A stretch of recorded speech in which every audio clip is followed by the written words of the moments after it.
Présentation de ce qu'on appelle la force de soutien, qui est donc une autre force par rapport à ce qu'on avait vu auparavant, donc gravitation, pesanteur ou force élastique. Et la force de soutien, on peut la caractériser de la manière suivante.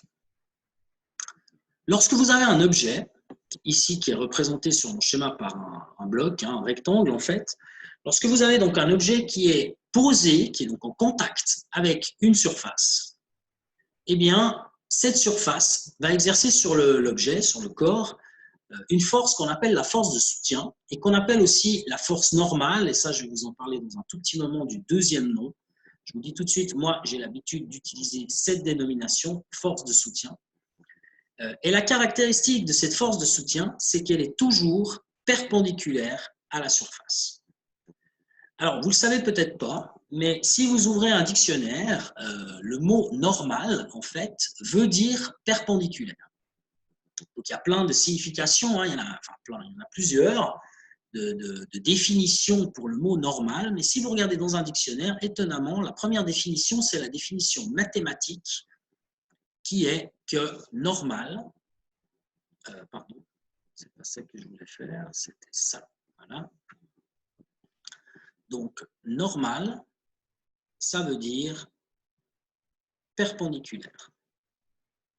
Perpendiculaire. Alors, il se trouve que la caractéristique de cette force de soutien, c'est encadré en rouge ici, elle est toujours exercée de manière perpendiculaire à la surface. D'où le nom de force normale. Mais en réalité, concrètement, moi, je n'utilise pas cette dénomination de force normale. Il y a des livres dans lesquels on utilise cette dénomination. Il y a certains profs qui utilisent aussi cette dénomination. Moi, je fais plutôt partie de la catégorie des profs qui utilisent l'autre dénomination, à savoir la force de soutien. Alors, c'est quoi? Si je prends par exemple un objet que j'ai ici, j'ai une agrafeuse ici, et que je la mets dans ma main ici, cette agrafeuse, eh bien, cette agrafeuse, comme vous le savez, elle subit un poids qui la tire vers le bas. Si par exemple je la lâche en ce moment, elle tombe. Mais si je la lâche et que je la retiens avec l'autre main, eh bien, elle ne tombe pas. Donc ça veut dire que ma main droite, en l'occurrence ici, soutient l'agrafeuse. Donc, elle exerce une force, justement, dite une force de soutien.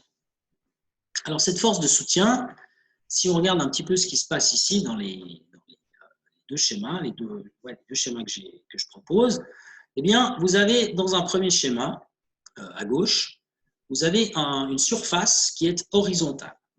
Donc, là, vous avez la surface que je dessine en vert qui est horizontale. Alors, étant donné que la caractéristique de la force de soutien, c'est d'être perpendiculaire à la surface, eh bien, vous devez donc considérer une direction qui est perpendiculaire à l'horizontale. Ça, c'est bien entendu la verticale. Donc, dans ce cas-là, la force de soutien, elle sera, comme elle est perpendiculaire à la surface qui elle-même est horizontale, on aura une force de soutien qui est verticale.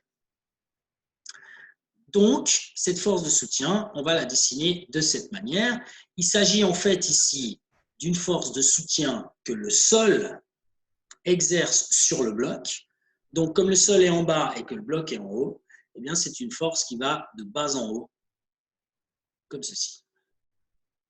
De bas en haut et perpendiculaire au sol. Dans ce cas de figure ici, vous avez une deuxième force que je vais dessiner en bleu, qui est la force de pesanteur. Et cette force de pesanteur, comme toujours, elle est dirigée verticalement vers le bas. Donc, dans ces deux cas, dans cette situation, vous avez le poids qui est dirigé vers le bas. Je vais plutôt le dessiner ici, en fait. Je vais dessiner là. Le poids qui est dirigé vers le bas. Et dans cette situation, ce poids, il est égal à la force de soutien. C'est-à-dire que la force de soutien et le poids se compensent par nous, en fait, ici. Si maintenant on regarde une situation avec un plan incliné. Alors, si on a un plan incliné, la surface, elle est inclinée. Donc, je vais la dessiner en vert, comme je l'ai fait tout à l'heure, comme ça. Voilà, on a une surface ici en vert, inclinée. Et donc, comme la force de soutien elle est perpendiculaire à la surface, elle doit être dans une direction qui est perpendiculaire à la surface que j'ai dessinée en vert ici. Donc, on a ici quelque chose de perpendiculaire véritablement. Là, il y a un angle droit. Alors, maintenant, je dessine la force de soutien en rouge. C'est la force de soutien que le sol exerce sur l'objet. Donc, en fait, cette force de soutien, elle va aller depuis le sol en direction de l'objet et de manière perpendiculaire au sol, c'est-à-dire telle que je la dessine en rouge ici. Alors, sur ce bloc ici, il reste une force que je n'ai pas dessinée, qui est la force de pesanteur. La force de pesanteur, elle est toujours verticale, dirigée vers le bas. Donc, dans ce cas-là, vous voyez que la force de soutien et le poids ne sont pas dans la même direction. Donc, comme ils ne sont pas dans la même direction, ils ne sont pas sur la même droite, alors dans ce cas-là, on ne peut pas dire qu'ils sont égaux. Donc, dans ce cas-là, le poids n'est pas égal, ici, à la force de soutien. Donc, le poids, de toute façon, pour le calculer, eh bien, il y a une formule que vous connaissez, hein, qui est P égale M fois G. Donc, ça, c'est quelque chose qu'on peut toujours utiliser. Dans ce cas de figure-là, qui est un cas particulier, le poids est égal au soutien. Donc, si vous devez calculer le soutien, vous pouvez dire le soutien est égal au poids, donc c'est égal à M fois G. Par contre, dans cette situation-là, vous ne pouvez pas le faire. En réalité, dans cette situation, si je vais prendre du violet en fait. Hein. Si je prends du violet et que je m'intéresse à construire la résultante de ces deux forces, c'est-à-dire ici, si je calcule la résultante, qui sera égale donc la somme des deux forces, c'est-à-dire le poids,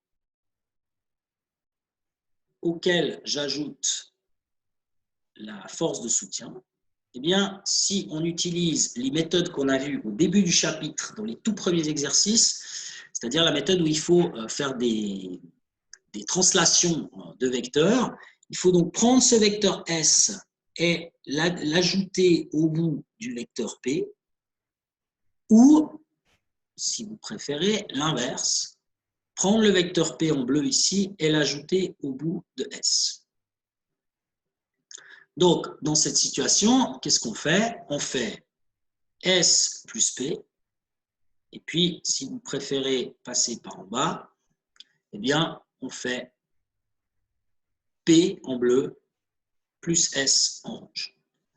Dans les deux cas, on obtient un vecteur que je vais dessiner en orange, non, en violet, pardon, violet ici, et ce vecteur-là, c'est justement le vecteur résultante, R.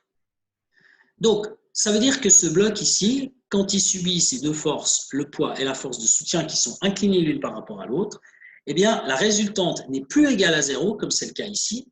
Hein, ici, la résultante est égale à 0, les deux forces se compensent en fait. Ici, elle n'est pas égale à 0, donc du coup, le bloc, c'est comme s'il subissait une seule force, qui est cette résultante ici. Donc, il va se mettre à glisser en bas de la pente. C'est comme ça que le ski fonctionne, par exemple, hein, ou la luge. C'est basé sur ce principe-là.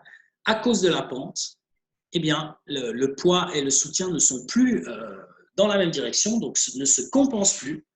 Et donc, il y a une résultante des forces qui apparaît, qui est plus égale à 0. Et comme cette résultante n'est pas égale à 0, eh bien, l'objet va se mettre à bouger en suivant la direction de cette résultante.